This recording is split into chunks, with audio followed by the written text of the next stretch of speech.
Welcome to the Look Who It Is podcast, where we sit down with artists to talk music, life, and all the stories in between. Now here's your host, Dane Engel. Who you are, where you're from, and what kind of music you make. Sure. I'm Charlie McCabe. I'm a singer-songwriter out of Houston, Texas. That's where I'm based right now. I'm originally from Chicago. That's where I was born. And then I spent some time living in Milwaukee, Wisconsin. And then I like to say that I kind of grew up, I guess, a little bit in Milwaukee and a little bit in Austin, Texas. I moved to Austin the summer before my 8th grade year.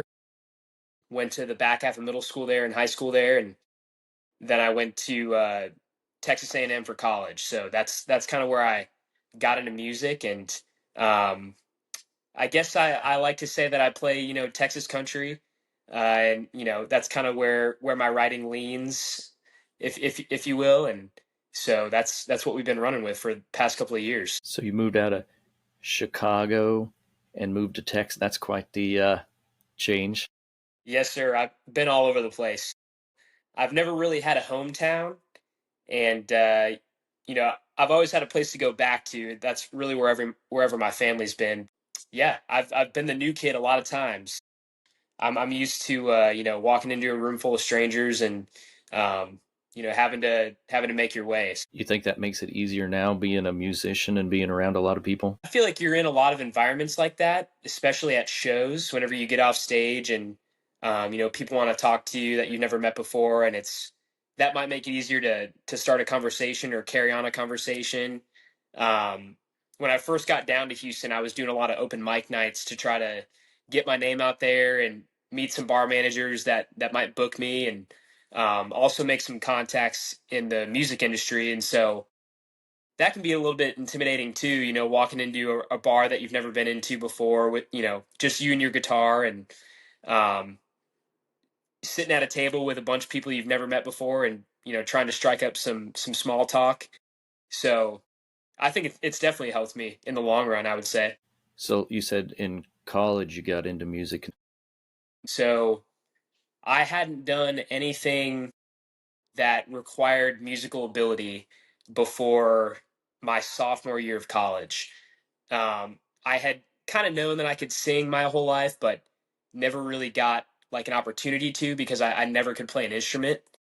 And so, unless you're in theater or something like that, you're not really singing outside of the shower in the car. And so, my sophomore year is when COVID hit, and they sent us all home from school to do online classes at home. So I went back home to Austin for the summer, and then quarantine happened. So we were at home for a little bit longer. I guess we were at home from like the end of spring break, which would have been in March, to the following semester. So from like March to the end of August, we were home, and I was doing online classes. I was working a landscaping job, and wasn't really doing much. So I was bored, and um, my entire life, my dad had this left-handed guitar that had been sitting in some room of our house for my whole life, as long as I can remember, and just sitting there collecting dust. And that summer I was bored enough to pick it up and watch some YouTube videos and try to learn a couple chords, and it kind of has gone from there. So um, I learned G, C, D, and E minor, and that kind of unlocks thousands of songs at that point. And that's kind of when I started writing a little bit. And I've always kind of been into writing, whether it's poems or just like writing stuff in a journal. That's something that's always kind of been an outlet for me. But I had never really written songs before, so um, that's kind of where it started, man. Just picked up a guitar out of boredom, and watched a bunch of hours of YouTube videos to try to figure out how to play, and eventually well enough to get on stage and play those 3-hour cover gigs. So What was your first real performance? I played at a bar in, I guess it's still in College Station. It might be in Bryan, but I think it's College Station. It's a bar called Yesterday's Bar and Grill. I don't know if you're familiar with the College Station Bryan scene, um, but it's a bar right off of Texas Avenue. And I had gotten back to College Station. I had learned a handful of songs and felt like pretty confident enough to string a 3 hour gig together because I figured that would be the first slot that I could pick up, and was legitimately reaching out to every single establishment, in the College Station Bryan area, and was like, look, kind of talking myself up. I had never played a gig before. Was like, hey, I'd love to play some music at your restaurant or at your bar. And after I don't know how many DMs or emails I sent out, but this place yesterday was like, yeah, man, we'll pay you $300 to come out and play for 3 hours. And, I asked him if I could bring a lead guitar player because a buddy of mine, me and him had been playing a little bit together previously. So he came out and played lead for me, and we played like, I don't know, 50 songs. And I was reaching, man. I was playing, songs that weren't even country songs. I threw some Weezer in there and some originals that probably weren't even finished. So just trying to make it through that gig. But that was the first one, and it was cool because no one really knew that I played before, and I hadn't played before. And so we got like probably 60 people to come out to that gig. And so this guy was like, man, this guy he's already got a following and everything. And he's like, you can come back whenever you want. And I was like, I promise it's not going to be the same next time. So, but that was the first gig.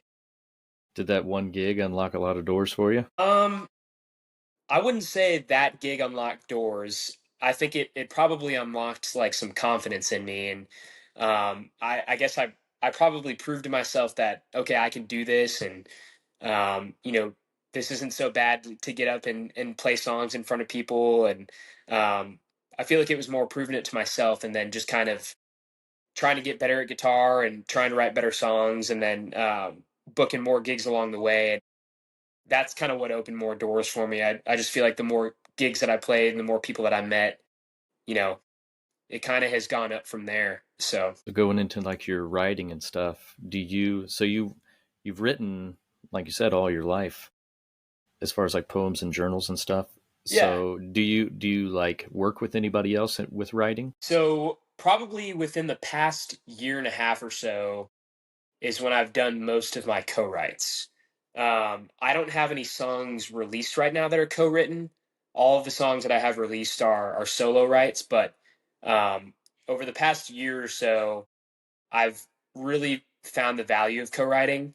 I feel like I was always kind of I don't know if I was scared to do it or like for some reason shied away from it, but it's it just sort of adds so much productivity to your songwriting.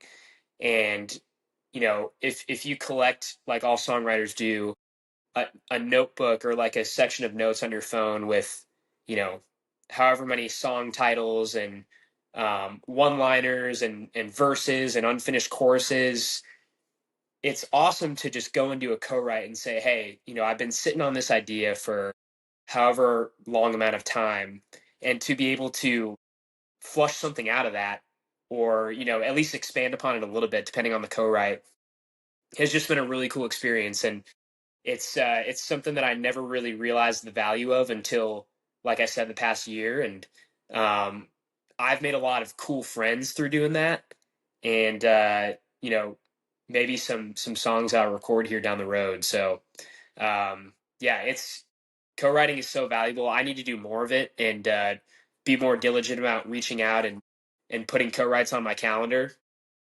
But for the most part, man, I'm writing a lot solo right now. So So everything you have out now is 100% you, huh? yes, sir. So out of all those songs, I guess just pick one and break it down for me. Okay. Let's see. Man, I think that my favorite song that I've written so far is one called Hard to Quit. And it's not the one that's most streamed. It's not the one that people come up to me and say that it's their favorite, but I love telling a story in songs, and you'll notice that whenever you hear my songs and stuff. A lot of them are story songs, and um I just feel like that one was just a hard driving cool story, and none of it's true. And and that's okay.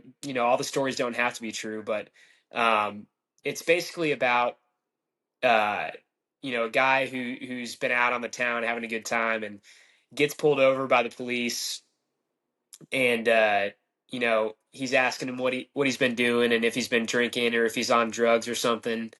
And the guy's like, man, no drug could get me this high. And then the chorus goes into talking about how he's pretty much love drunk on this female that he's been chasing around. And so that's pretty much what the song's about. It's a guy chasing a girl across Texas and the police chasing him. So um, if you haven't heard it, it's a fun one, and we close out all of our full band shows with it, and it's definitely one of my favorites that I've written. So I'm trying to get it in more people's ears because I think it's got more potential than the numbers have told me so far. But yeah, that was a fun one to write. Yeah, I sat down and listened to a lot of your music here, before stuff, and I've been walking around the house in the mornings singing Amigo. Nice. It's been stuck in my head for days, and I've just been walking around the house, wherever goes, Yeah. I go, we go. Yeah. I mean, that was another fun one to write, obviously, and that's been a fan favorite for sure.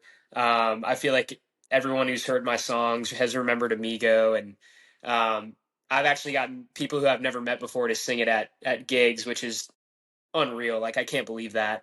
But yeah, that one has definitely opened some doors for me. So I really like Not a Cowboy too. That's a pretty catchy song.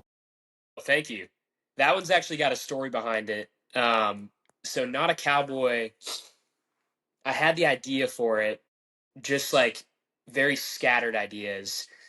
And my man, it had to have been sophomore or junior year of college. I went and saw Parker McCollum at Hurricane Harry's.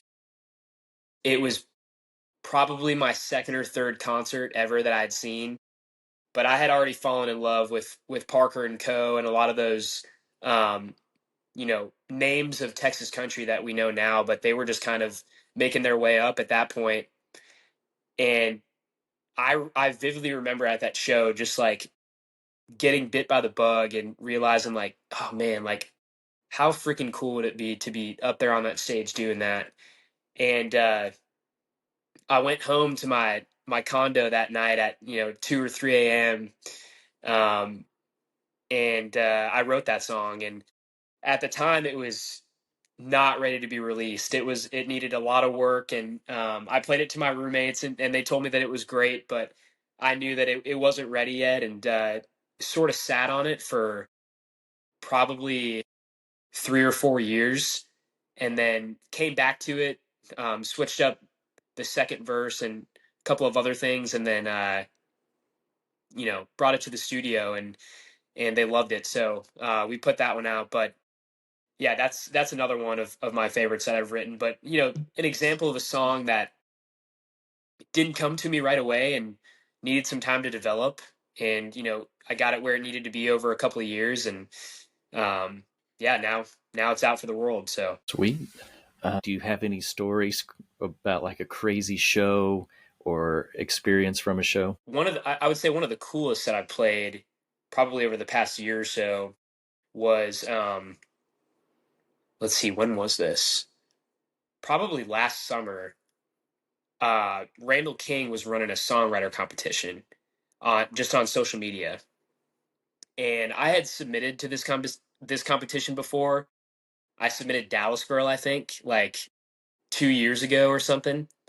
And Randall, and I know this now. He is such a down to earth, great human being. And throughout that competition, whoever posts, he makes an effort to go in and comment on everyone's posts and say like, "Hey, great song! Like, thanks for the entry, whatever." And so that alone, on that first time entering, I was like, "Holy crap!" Like Randall King just commented on my video, and this is crazy.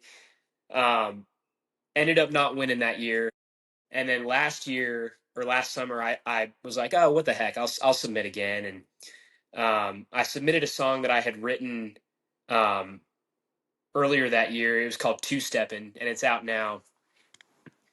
And yeah, I won the competition, and Randall texted me and was like, "Hey man, I'd love for you to play the songwriter stage at Kingfest this year at Floors, John T. Floors." And Floors has always been a bucket list venue for me to play, and I would still love to go back there and play full band, but um, that was just an awesome opportunity to be on the indoor floor stage with another super talented artist that I've become really good friends with. His name's David Lewis, and I've opened a bunch of shows for him this year.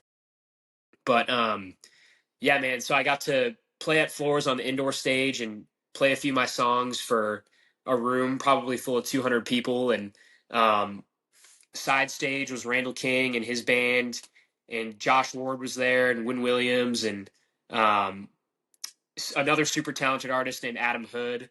And so I got to meet all those guys, and just sort of an eye opening show for me. And um, sort of told me like, or I guess playing those shows sort of gives you like the motivation that you're looking for to keep going, right? So, you can go and play your 3 hour cover gig to four people and sort of question, man, why am I still doing this? And then you get an opportunity like that you're like, wow, like this is what it's all about, man. And so just riding those highs as long as you can, and knowing that, more of those opportunities will come if I just stay persistent and keep going. And I got to meet Randall and got to shake his hand, and um was just a really cool opportunity. So I wouldn't trade that one for the world. I guess that kind of rolls me into my next question then, which is, what is your goal with music? Like, when are you like, this is what I wanted? Yeah, I would just say at this point it's really short term. And what I mean by that is uh, booking as many good shows as we can, meeting as many artists as possible, and making industry connections, and probably most importantly, spending time writing and writing the best songs that I possibly can, and really writing as much as possible. Because one thing that I've learned is, you know, the more songs that you have, the more likely you're going to eventually write a good song. And I heard this one time from, I think, another podcast. William Beckman was on a podcast, and I believe he heard this from Radney Foster, and it was something like you got to write 100 songs before you start writing your good songs. And I probably butchered that, but the bottom line was write 100 songs, and then after you've written 100 songs, then start picking your ones that are your good songs. And so I've always just kind of had that in the back of my mind, like, how many songs can I write this year? And again, you're not just trying to crank them out for the heck of it. Spending time on each one, and making sure that each time you're honing your craft and you're getting better at it. But um, that's something that I've spent a lot more time doing this year, just trying to become a better songwriter, because that's what it's all about.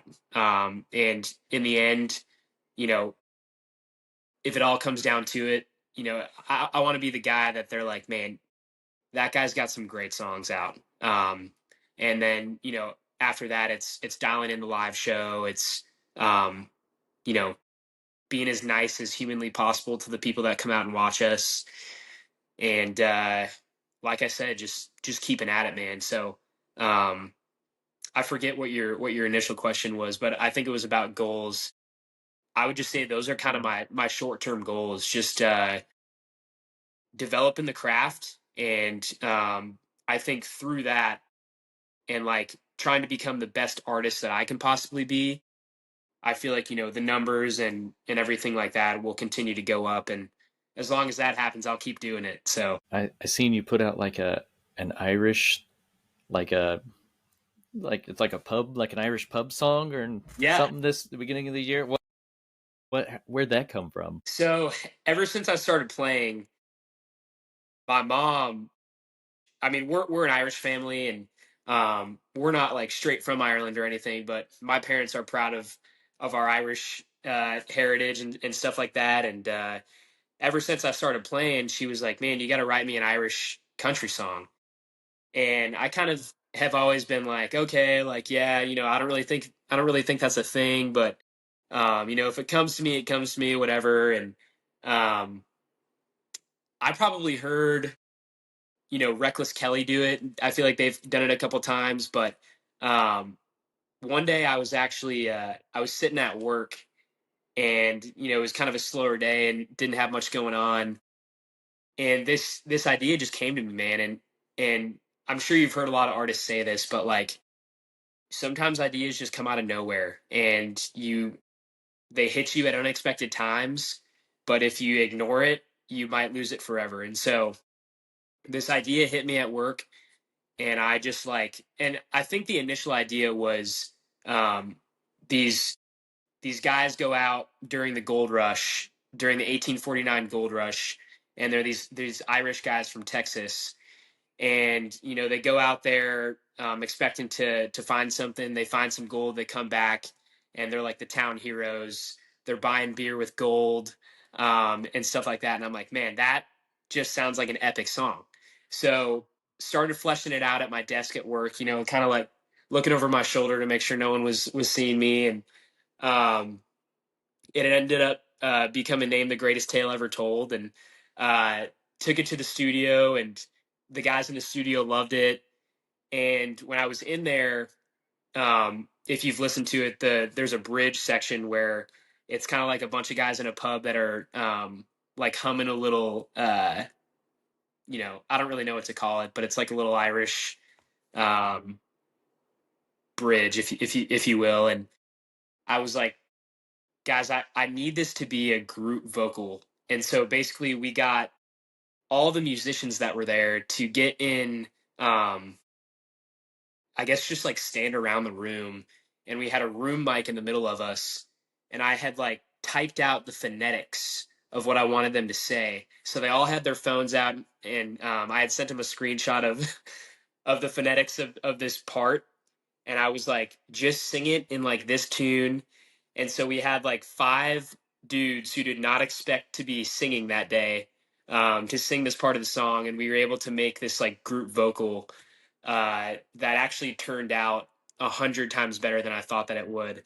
And I think it's a really cool moment in the song, and I've never heard something like that in a country song before, if you can call that song a country song. But yeah, man, that's been one of the most fun songs that I've gotten to work on so far. And again, I don't know where it came from. I don't know if I'll be able to do something like that again, but yeah, so that's out there now, and it's got my name on it. So It kind of took me off guard, because I'm listening to your stuff, and then this pops on next, and I'm it's like, well, but I listened to it, and I was like, well, yeah, I mean, it goes good, sounds good. I was like, heck yeah, I mean, you're the artist, you can do whatever you want with your music. exactly, man. I was feeling it, so I put it out, and here we are. So are you independent? Yes, I am. Yeah. Uh, do you want to stay independent? I mean, for as long as it makes sense, right? You know, I've gotten advice from people, and it's like, when you first get, or when you have a song that starts kind of blowing up a little bit, you'll start getting some phone calls and emails, and you should make sure that everything makes sense and weigh your options. And fortunately enough, I haven't had that happen yet. So at this point, I'm just kind of, I'm still learning the business and best practices. And I feel like that's really important, because being an independent artist and doing your own booking, and doing everything yourself is like running your own little business. And so I feel like doing that for a number of years before, potentially you get the opportunity to work with a company or something like that is really important, because you figure out what you want and how you like things run. And if that opportunity comes along, then you can kind of um, just keep an eye on things, and make sure that you're staying true to who you are as an artist and staying true to your brand. So I've really enjoyed the learning process of the music business as well, as much as the creative process. So Yeah, I've been independent up till now, and like I said, if something comes along that presents itself, we'll cross that bridge when we get there. But till then, I'm gonna keep on keeping on, and um, continuing to learn as much as I can. So, Do you have to hustle pretty hard to keep yourself booked? oh man, booking is booking's the hardest part of the whole business aspect.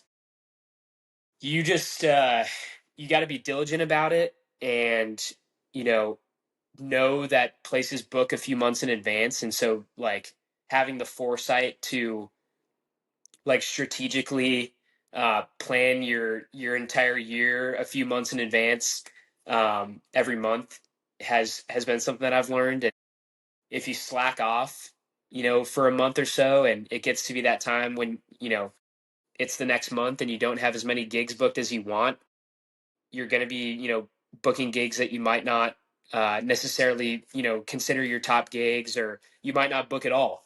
And so those are some lessons that I've learned, and uh, booking has been one of the most difficult parts of it. But again, super rewarding too, because when you have a month booked out, you're like, "Let's go! I did that." So um, yeah, that's been a huge learning curve for me, and something that I feel like I've gotten a better hang of.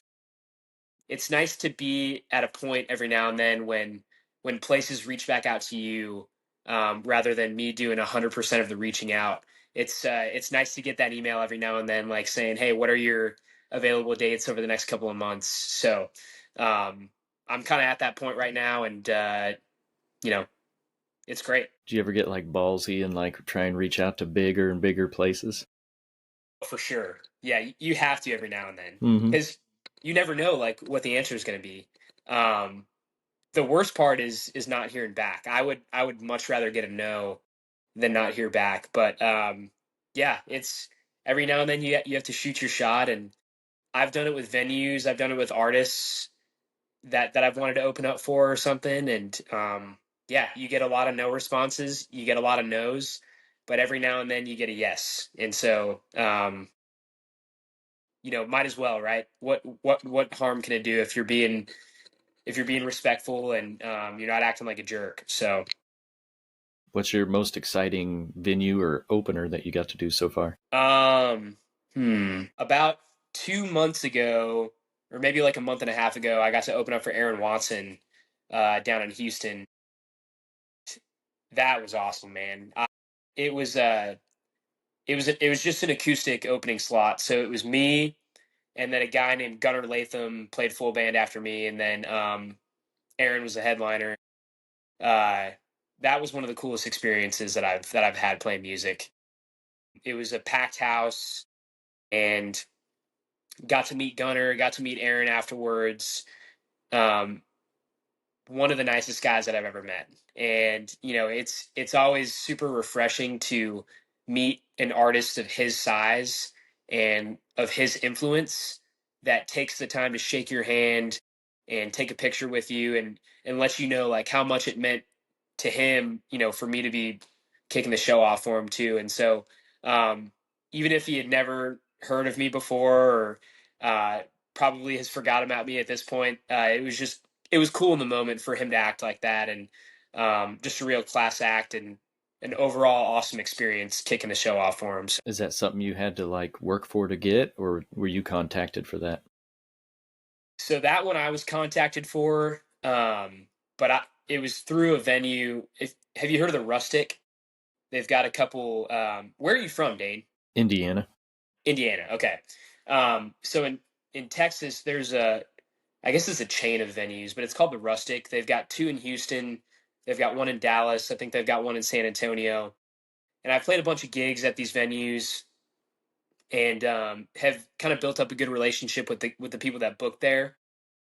And every now and then, when a bigger artist comes in town, they'll book a local opener just to kind of bring out some of their local crowd, and things like that. Um, and this was just one of those where they reached out to me. They threw my name in the hat, and I ended up getting it. And yeah, incredible opportunity, and super blessed to be in a spot to be able to be considered for something like that. So Nice. Yeah, Man, I man. feel things seem like they're really kind of picking up for you. Do you feel that way? Yeah, I feel like it's been steady, which is great. It hasn't like declined, and I still see streams increasing, and I'm still booking good shows and shows that I want to play, and we're playing a lot more full band shows now here around Houston and around Texas. And like I said, as long as it continues to progress and as long as I continue to love it, I'll keep doing it. So I think that it's been going great, and we've only steadily been going up. So that's all you can ask for. One percent better every single day is what I like to say. So if that's happening, then I'll continue to be happy about it and keep going as hard as I can. So So you play full band. Do you have a set band that you play with every gig when you have full band? yeah, right now I do have a set band. I went through a phase where I was just playing with a lot of hired guns, but at this point, I've been playing with the same guys now for probably, I guess, a few months at this point.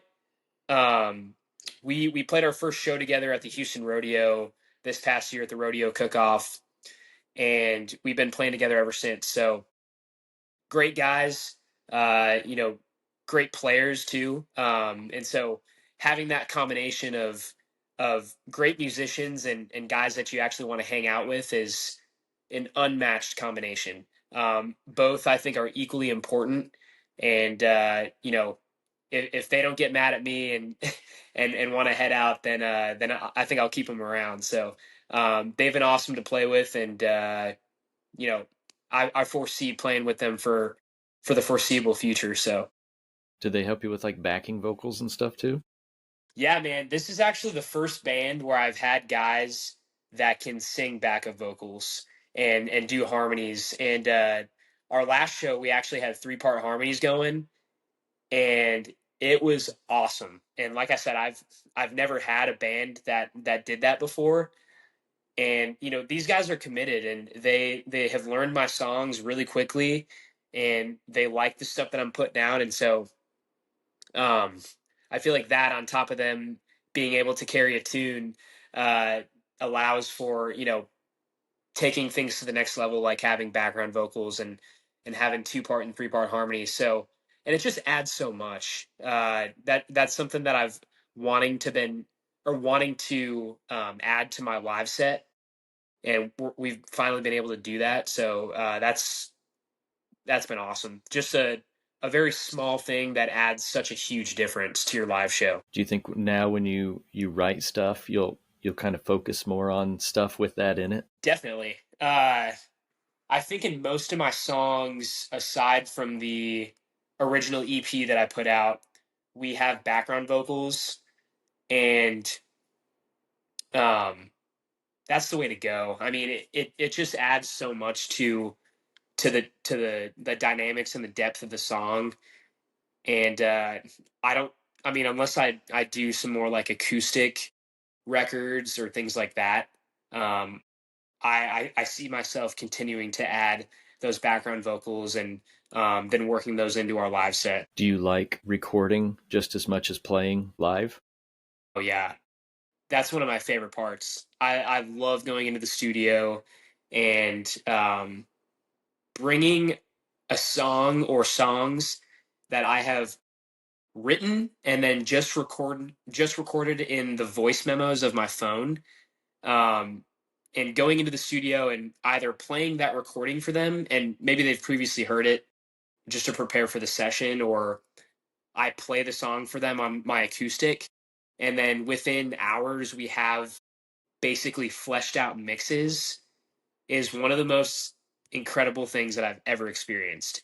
And like the studio that I go to, it's a guy by the name of Stormy Cooper who owns the place, and he's actually the bass player for Roger Krager, who's been a huge name here in Texas for forever.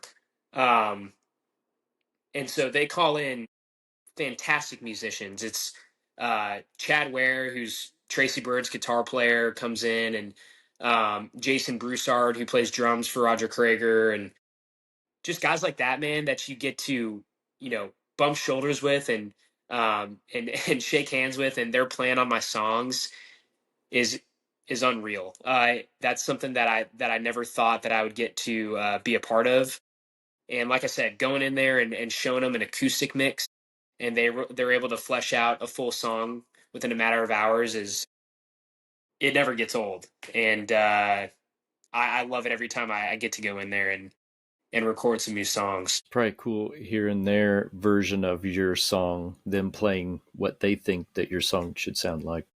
Yeah, definitely. And then also just them being good enough to hear my feedback and say like, oh no, I kind of wanted to lean more this way, or like kind of thinking this vibe for lead guitar, and they're able to switch it like that. Just them being good enough and to be able to switch styles and um, listen to my feedback on the fly is also something that's pretty hard to believe. Well, all right, man. Tell people where to find you, where you're playing, your socials, anybody you want to thank, stuff like that. Yeah, absolutely. Well, Dane, first of all, thanks for having me on. This has been awesome. Um, my socials are all pretty similar. There's not too much variation. It's some version of Charlie McCabe. I haven't always been able to get just Charlie McCabe on on every social. So I think on Instagram, I'm like Charlie McCabe _1. TikTok is something similar, Charlie McCabe 1 or something like that. And then I'm just Charlie McCabe on all streaming platforms. My website is charliemccabemusic.com. And let's see, where am I playing coming up? This weekend, I'll be in Sealy, Texas, at Wolfpack Woodfire Tavern. And then playing my first show in Waco on Saturday at this venue called The Backyard. It's actually kind of been on my list of venues that I've wanted to play. So I'm kicking the show off for a guy that I mentioned earlier. His name's David Lewis. Fantastic artist. If you haven't heard of David, check him out, stream his music. And he's a, even better human being. So super excited for that one. And I've got a bunch more shows this month. So just, blessed to be playing shows, and I've got a bunch of new songs that I'm getting ready to take to the studio soon. So hopefully you'll be hearing some new stuff soon. So, all right. Well, hey, it was great talking to you. Awesome. Thanks again, Dane. And, let's do it again down the road if it allows. Yeah, sounds great. Awesome. Have a good one. All right, bye.